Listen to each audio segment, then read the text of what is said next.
Hey guys, insight number 2. So we're in 1 Timothy. We're going to jump straight to chapter 4 because the first few chapters, although great, and you can go back and have a look at some of the things here, most of what we're going to talk about for this book is contained in chapter 4 and then 5 and 6. So it starts out in the beginning, counsel is given to teach doctrine only, which still applies today because I recently went to a Sunday school class in a different country, not going to drop names, but you'll know where I was, and it was not taught from the scriptures. And I'm like, oh, that's not okay. Now, there's nothing wrong there about including, say, a quote from a book, but are you teaching from the scriptures and are you teaching Christ? So that goes over there. Because remember, this is like an early handbook, as I did in the introduction, told you in the introduction. And he's teaching more about Christ, about, Christ came to save people, not to damn people, not to make them feel bad. Christ came to help them and save them. So preach that too. Preach some love, some kindness. And you see that coming back in church right at this time, I think. There's still a good portion of people that feel ostracized and picked on by certain conference talks. And, I can feel that, I can say that I have felt that prior.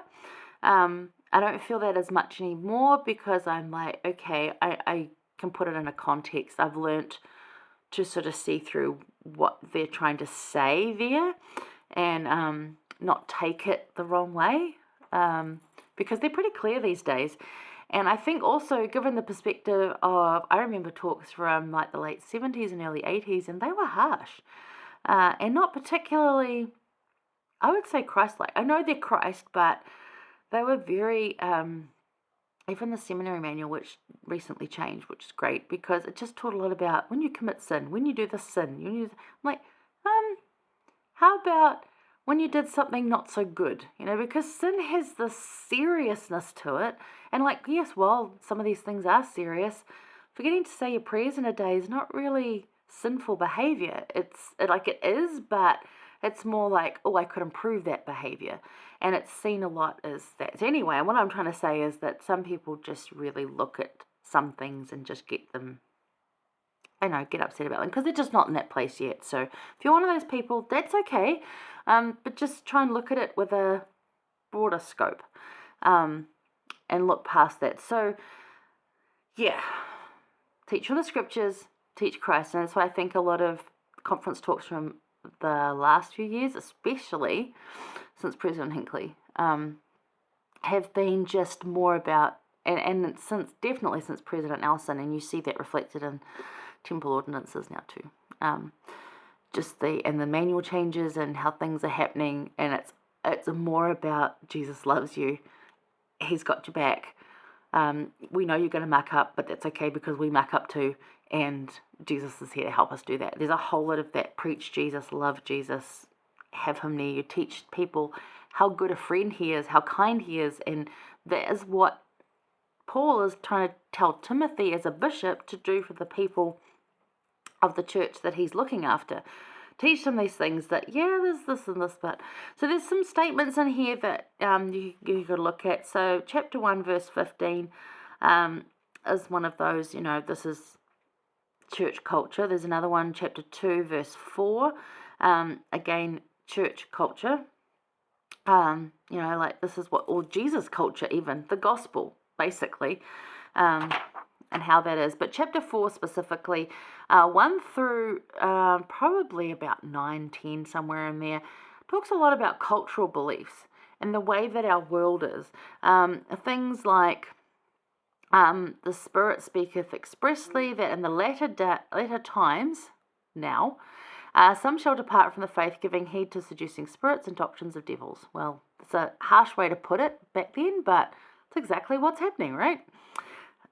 It goes on to say in verse 2, speaking lies and hypocrisy, having their conscience seared with a hot iron. So as in, they don't have that gentle, kind conscience anymore. They have lived a life that has basically cauterized or taken the feeling out of their conscience. So you see people doing things with absolutely no conscience whatsoever. Do you know someone like that? You see them on the news? If you don't know them personally, you've certainly heard of some people doing stuff like that. There's no conscience whatsoever. And then in 3, forbidding to marry and commanding to abstain from meats which God hath created to be received with thanksgiving of them which believe and know the truth. So there's like some really weird practices that go on that are not gospel, and yet people believe them.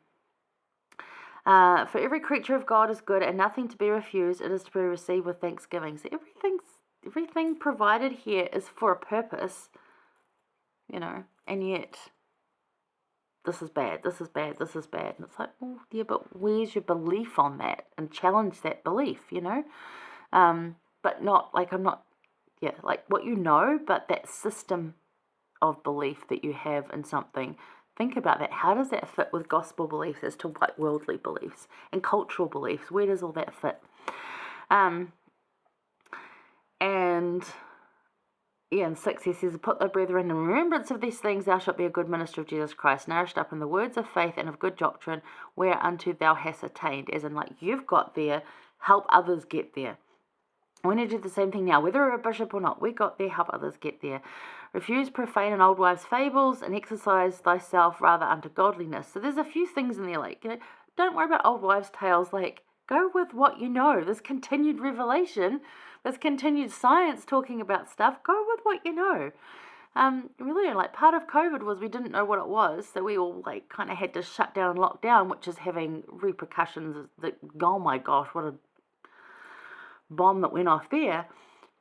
But the immediate response was to keep people safe, and depending on what country you're in, that either worked or didn't work to a degree. But now that we know more about it, we can lose some of those misconceptions about it because we know more now.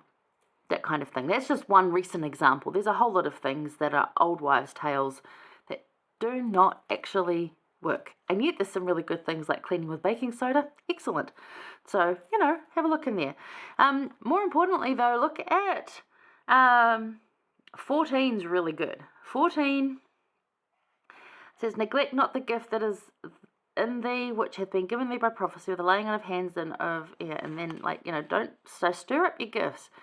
Look at those cultural beliefs. And then over it just says, take heed unto thyself, this is verse 16, and unto the doctrine, continue in them, for in doing this thou shalt save thyself and them that hear thee.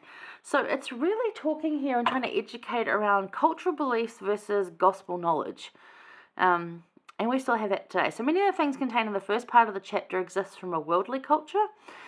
These do not align with the gospel, although many things from ethnicity culture will. Worldly culture is what we're talking about here. So here Paul addresses world culture. So not ethnicity culture, world culture. And different then to it is now, but still has the same issues going on. So what you have a belief in will be how you live. That's what you believe in, that's how you will live. So where your core values sit is who you currently are, and belief will change your life and behavior. So you change your belief, you change your life and behavior. So challenge the causation in belief rather than the symptoms of behavior. So if you see somebody turning up to church in like inappropriate clothing, don't challenge that behavior. Look at their core belief, because if you can love them and care for them, they will change naturally. It just happens. So don't challenge the behavior or a naughty child. Why is that child misbehaving? What is the reason that they are doing that? What is their core value that is contributing to this belief that's causing this behavior?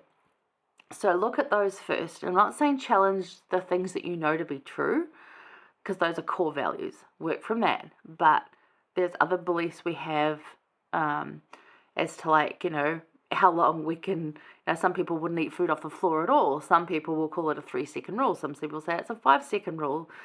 Some people will say, well, it depends if it was a frozen pea or a piece of Wagyu beef. There's beliefs in there that we all have a little different. So challenge causation and belief rather than the symptoms of behavior. And how can knowing this help change you for the better? And how can this help others to know Christ? So think about those things. Again, how can knowing this help change you for the better? And how can this help others to know Christ? Because it's going to be a kinder way of living if you can do that. So look at that. So don't, like stay with what your core values are, because those are really important. That is our belief in the gospel. But challenge the behavior that comes, especially from you or from others, based on a belief that may not be entirely correct. Just going back to an old wives' tale, which he said there, don't worry about those. So one of them is what can I think of? For women especially, and forgive any men that don't find this appropriate, but that you shouldn't go swimming while you're menstruating. And it's like, well, actually there's nothing to say about that. It doesn't give you any more cramps. It doesn't do anything different. It just, you just go about living life. But, culturally in the past, it's been, oh, she's unclean. We've got to put her in a tent over there with the other women that are unclean right now. And it's like, well, no, actually, it's a beautiful part of womanhood. Painful, but beautiful because of what it can do. But the cultural belief around it. And I do remember, I'm going way over time here, but I do remember that when they started advertising those kind of products on TV, my grandfather was horrified. Because to him, culturally, you never talked about those things. And actually, that caused a lot of shame and, women that were suffering to not say anything because they didn't know if what was going on with them was normal, if it was regular, and they never said anything. So now, and not in all cultures either, but now mostly in Western culture, it's quite easily talked about. And I would be able to send most men that I know to the supermarket to get supplies of those particular type, and they would do so happily with no embarrassment. Some still would, others would not, because we talk about it. So some of these things need to change the behavior and the belief because of that belief. As I said, my grandfather, you never talk about those things. Whereas actually, that's one of the things we probably should talk about. So have a look at those and just think about that. But keep your core values is the same thing. Core values is gospel beliefs, gospel knowledge. But what is the gospel and what is not? And that's what he's saying here in 1 Timothy 4. Look at what those things are. What affects you from a worldly point of view in your circumstances you grew up in and the things you've experienced. And does that actually influence the way you behave in the gospel and the way you treat others in the gospel? Because you shouldn't. It should be kindness and love and acceptance, no matter how they turn up. So there's some really good things in there. Again, like an early handbook on how to run stuff. So that's 1 Timothy 4. 5 and 6 of 1 Timothy, again, just things to really focus on around handbook stuff, like how to run a branch of the church. And in verse 6, he says, the love of money is the root of all evil. Yeah, it is. There's nothing wrong with money, but if you're loving that above God, that's a problem. So there's some really good stuff in there. Again, I just had to focus on that. But I know this is way over time, but I'm really passionate about this. I really feel this because I've done this a lot, and I see things from a different point of view than most people do. Because of my high-functioning Asperger's, I'm able to see things very black and white, and then see a lot of grey areas as well when I start thinking about it. So it's a gift, but it's also something I really want to help other people try and do.